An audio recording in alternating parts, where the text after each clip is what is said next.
Eles mentiram para você. Contaram a história errada. O que se passou em Palmares não foi apenas uma resistência.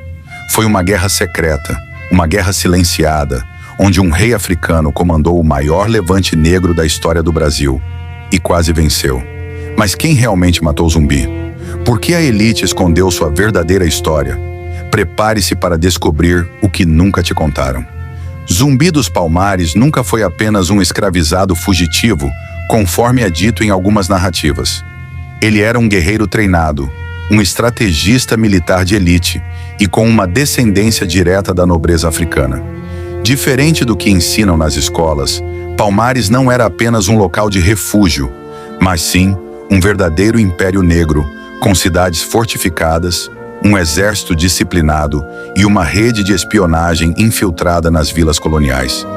Um império tão forte que, inclusive, os portugueses chamavam Palmares de o Maldito Reino Negro, porque sabiam que era muito mais do que um quilombo.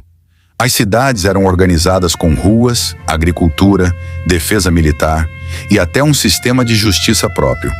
Não era e nunca foi um grupo de fugitivos vivendo no mato, mas sim era uma potência rival. Zumbi nasceu dentro desse reino.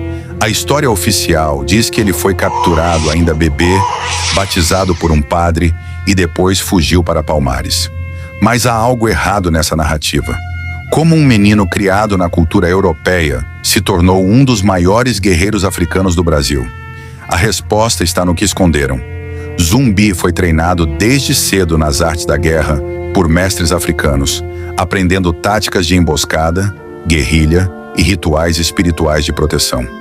Palmares resistiu por quase um século contra ataques holandeses e portugueses. Mas a traição veio de dentro.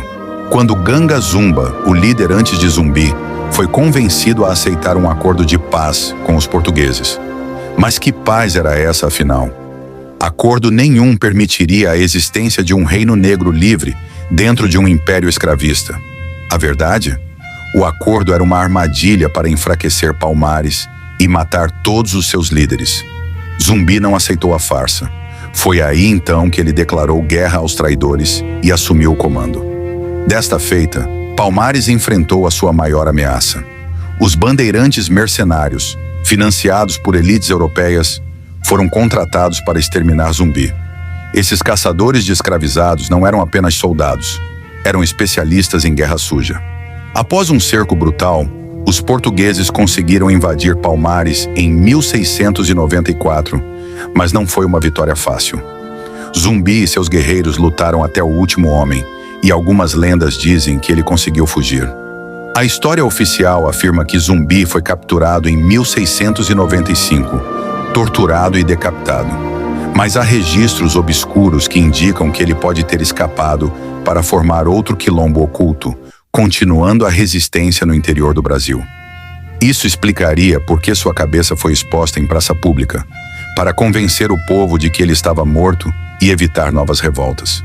Mas se Zumbi morreu, por que o medo de Palmares nunca desapareceu? Por que documentos sobre sua real história foram queimados? Porque a verdade sobre Zumbi não podia ser contada jamais. Ele não foi apenas um rebelde. Ele quase destruiu o sistema escravista no Brasil. Mas e se eu te dissesse que até hoje tentam sujar o nome de Zumbi? Que os mesmos que destruíram Palmares tentaram transformar o herói em vilão? Nos arquivos coloniais portugueses, há uma mentira repetida ao longo dos séculos. A acusação de que Zumbi escravizava outros negros. Mas quem criou essa história?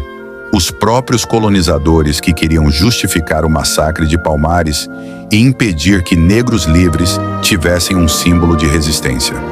A verdade é que Palmares era um reino estruturado, com organização política, exército e agricultura.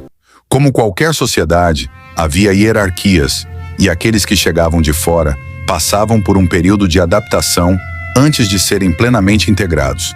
Mas isso não era escravidão.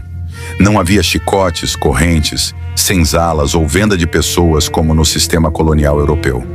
Os portugueses deturparam os registros porque sabiam que um líder negro revolucionário era perigoso demais para uma história. Se Zumbi fosse visto como um herói absoluto, outros quilombos poderiam se inspirar nele. Então, criaram uma narrativa para desacreditá-lo. A mesma estratégia foi usada ao longo da história para atacar líderes negros que desafiaram o sistema. Mas a verdade sempre resiste. Palmares não era um feudo de escravidão negra. Era o último bastião da liberdade num Brasil dominado pelo terror da escravidão europeia. E Zumbi não era um senhor de escravos. Era um rei guerreiro que lutou até o último suspiro para garantir que negros nunca mais fossem tratados como mercadoria.